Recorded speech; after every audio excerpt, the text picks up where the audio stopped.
Hello, welcome students. मैं Neeru Gupta, associate professor, department of chemistry, government MS college, Bikaner. Students, हम BSc part 1 के first paper की second unit का first chapter पढ़ रहे हैं। हमारा चैप्टर है कोवेलेंट बॉन्ड या केमिकल बॉन्डिंग पार्ट 1 हमने स्टार्ट किया है और हम इसके 2 टॉपिक पढ़ चुके हैं। हमने इंट्रोडक्शन के बारे में बात की थी, उसके बाद हमने बैलेंस बॉन्ड थ्योरी क्या है, उसके मेन पॉस्टुलेट्स क्या हैं, उसके लिमिटेशंस क्या हैं, वो हम पढ़ चुके हैं। और अलग अलग ऑर्बिटल्स में किस तरह ओवरलैपिंग होती है और सिग्मा तथा पाई बॉन्ड का निर्माण होता है, वो हमने अपने पिछले लेक्चर्स में पढ़ा है। हमारा आज का टॉपिक है directional characteristics of covalent bond, यानी कि सहसंयोजक बंधों में दिशात्मक अभिलक्षण। हम इस टॉपिक को अपने पिछले टॉपिक से ही रिलेट करेंगे। हमारे पास जो कुछ प्राइमरी एक इन्फॉर्मेशन है, कुछ जो जानकारी है, वो क्या है। Polling and Slater modified VBT of Hitler and London to account for the directional characteristics of covalent bond. Polling और स्लेटर ने VBT जो हिटलर और लंदन के द्वारा प्रस्तुत की गई थी, उसके उपयोग करते हुए उसको मॉडिफाई किया और उसके द्वारा कोवलेंट बॉन्ड्स में या सहसंयोजक बंधों में दिशात्मक गुणों को या दिशात्मक अभिलक्षणों को समझाने की कोशिश की। उनके अनुसार covalent bond is formed by the overlapping of atomic orbitals. Covalent bond यानी कि सहसंयोजक बंध कब बनेगा? जब परमाणुीय कक्षक अतिव्यापन करेंगे। And these orbitals must contain unpaired electrons of opposite spin which are neutralized due to overlapping. ये जो परमाणुीय कक्षक अतिव्यापन में भाग लेंगे, उनका एक विशेष गुण है कि उनमें अयुग्मित इलेक्ट्रॉन्स होंगे जिनका चक्रण विपरीत होगा, और जब इनकी ओवरलैपिंग होगी तो ये न्यूट्रल या उदासीन हो जाएगी।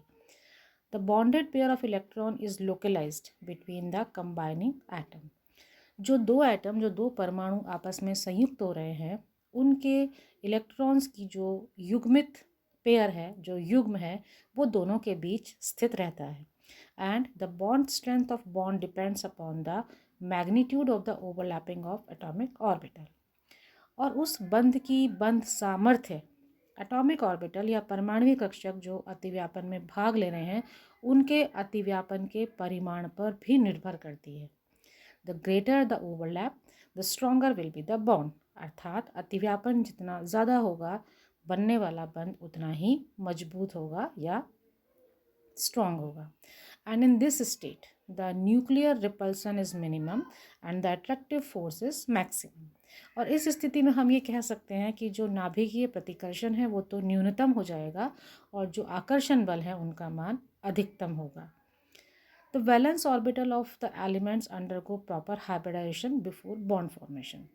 हाइब्रिडाइजेशन वैसे हमारा आने वाला टॉपिक है, लेकिन यहाँ हम इसका जिक्र करते हैं वो ये कि जब वैलेंस ऑर्बिटल्स यानी कि संयोजी कक्षक किसी भी तत्व के बॉन्ड बनाना स्टार्ट करते हैं या बॉन्ड बनने से पहले उनका संकरण होता है।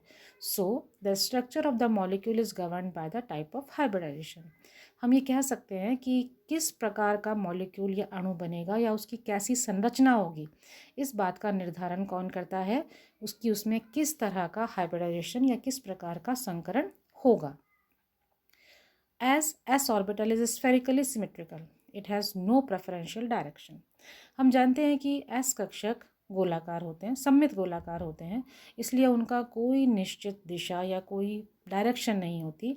तो हम ये बात यहाँ कंसीडर करेंगे कि S orbital is not centralised in a definite direction, यानी कि एस कक्षकों का कोई एक निश्चित दिशा में सेंट्रलाइज्ड नहीं होते या केंद्रीकृत नहीं होते। But p orbitals and d orbitals will tend to form bonds in the direction of maximum electron density.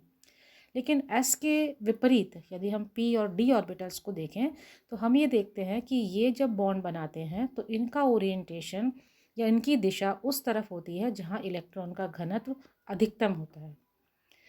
p orbitals lie along x, y and z axis and are present at an angle of 90 degree to each orbital.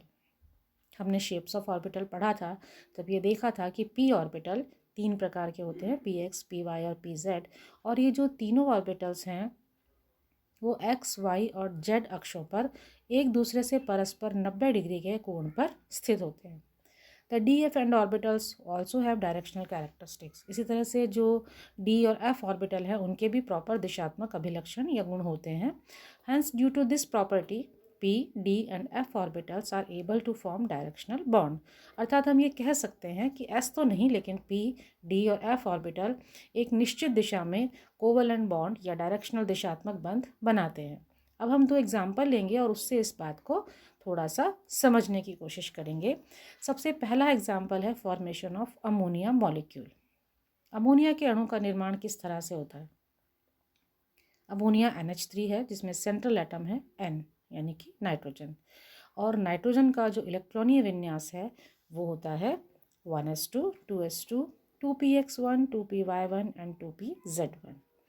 It means nitrogen has 5 valence electrons, यानी कि 2 2s में है और 3 2p में है, out of which 3 are unpaired, जिसमें हम देख रहे हैं कि 3 अयुग्मित हैं। These unpaired electrons are in px, py and pz orbitals which are at 90 degree. Now these p orbitals overlap with one s orbital of 3 h atom.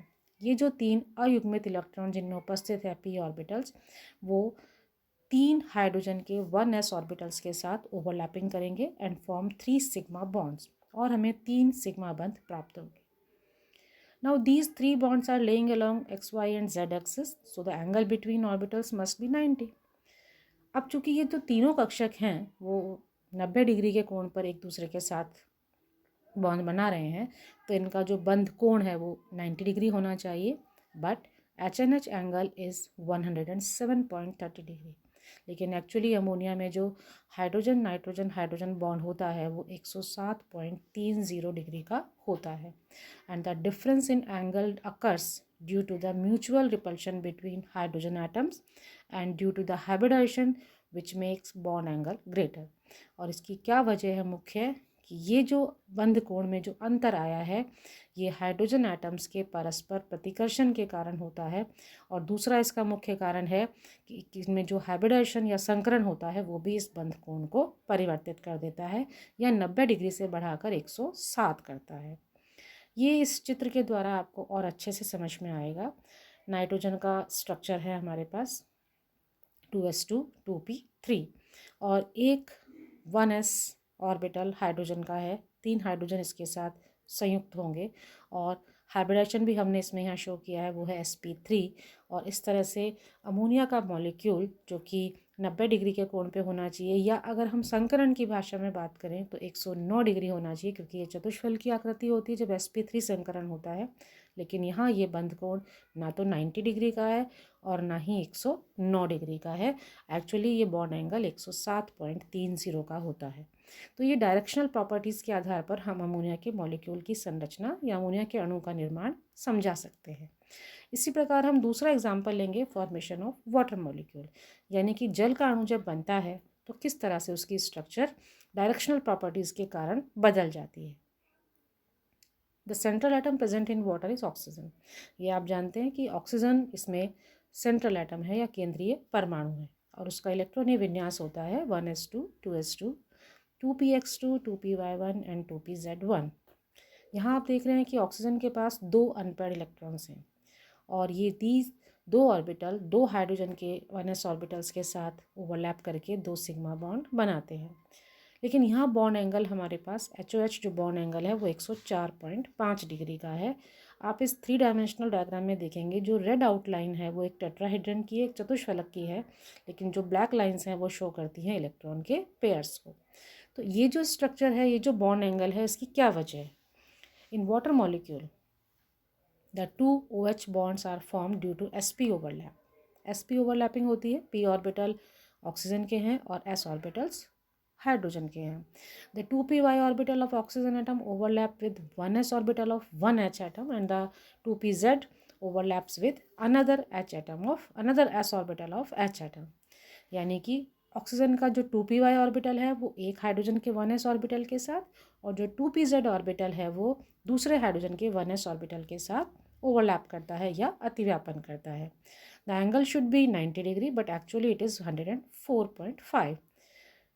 Now, due to the ionic nature of OH bond, there is a repulsion between OH bonds। क्योंकि OH बंध की जो प्रकृति होती है वो काफ़ी हद तक आयनिक होती है, तो वहाँ OH बंध के बीच में प्रतिकर्षण होता है, and due to which the bond angle expands. इसकी वजह से बॉन्ड एंगल या बंध कोण बढ़ जाता है। The other reason is the expansion of bond is due to hybridization. ये बात हम अभी आगे फिर पढ़ने वाले हैं कि संकरण का प्रकार भी इस बॉन्ड एंगल में परिवर्तन का मुख्य कारण है। In moving down a group electronegativity decreases and size increases, hence bond length increase. और जब बॉन्ड लेंथ इंक्रीज होती है तो रिपल्शन कम होता है और बॉन्ड एंगल बढ़ जाता है। Hence the bond formed by the overlap of s orbitals are non directional. अर्थात हम ये कह सकते हैं इस पूरे डिस्कशन के बाद कि जो एस ऑर्बिटल्स के ओवरलैपिंग या अतिव्यापन से बंध बनते हैं वो दिशात्मक नहीं होते या नॉन डायरेक्शनल होते हैं। Hybrid orbitals have definite shape. संकरित कक्षा को कोई एक निश्चित शेप होती है, एक आकृति होती है। Therefore according to the type of hybridization symmetrical structure of the molecule can be studied. अर्थात हम हाइब्रिडाइजेशन या संकरण के प्रकार पर ही एक सममित संरचना किसी अणु की कैसी होगी इस बात की स्टडी करते हैं। Due to the presence of lone pair symmetrical structures will change into unsymmetrical shape. ये भी हमारे इस लेक्चर का भाग रहेगा कि आगे VSEPR जिसमें कि लोन पेयर का फैक्टर बहुत ज़्यादा प्रभावी होता है, जहाँ सममित संरचनाएं कुछ असममित संरचनाओं में बदल जाती हैं, वो हम इस लेक्शन में आगे पढ़ने वाले हैं। लेकिन दिशात्मक गुणों में या डायरेक्शनल प्रॉपर्टीज़ में आज हमारे जो इस पूरे लेक्चर का लास्ट सेंटेंस है वो ये रहेगा कि these fact show that covalent bonds are directional. अर्थात सहसंयोजक बंध डायरेक्शनल या दिशात्मक गुण रखते हैं। हमारा ये जो टॉपिक है ये आने वाले टॉपिक के साथ जो कि हाइब्रिडाइजेशन से संबंधित है उसके साथ बहुत ज़्यादा रिलेट करता है, और साथ ही जो हमने पिछले लेक्चर में ओवरलैपिंग पढ़ी थी उसके साथ भी। एक्चुअली ये जो टॉपिक है वो आपके पिछले और आने वाले लेक्चर के बीच की कड़ी है, तो आप इसे बहुत ध्यान से पढ़ें एक बार, और इससे जो हमने पहले पढ़ा था और जो हम आगे पढ़ने वाले हैं वो किस तरह से रेलेवेंट होंगे, किस तरह से संबंधित होंगे, ये आप आने वाले लेक्चर्स में अच्छे से देख पाएंगे। तो हम अगले लेक्चर में हाइब्रिडाइजेशन से आपको रूबरू कराएंगे। तब तक के लिए आप सभी का धन्यवाद।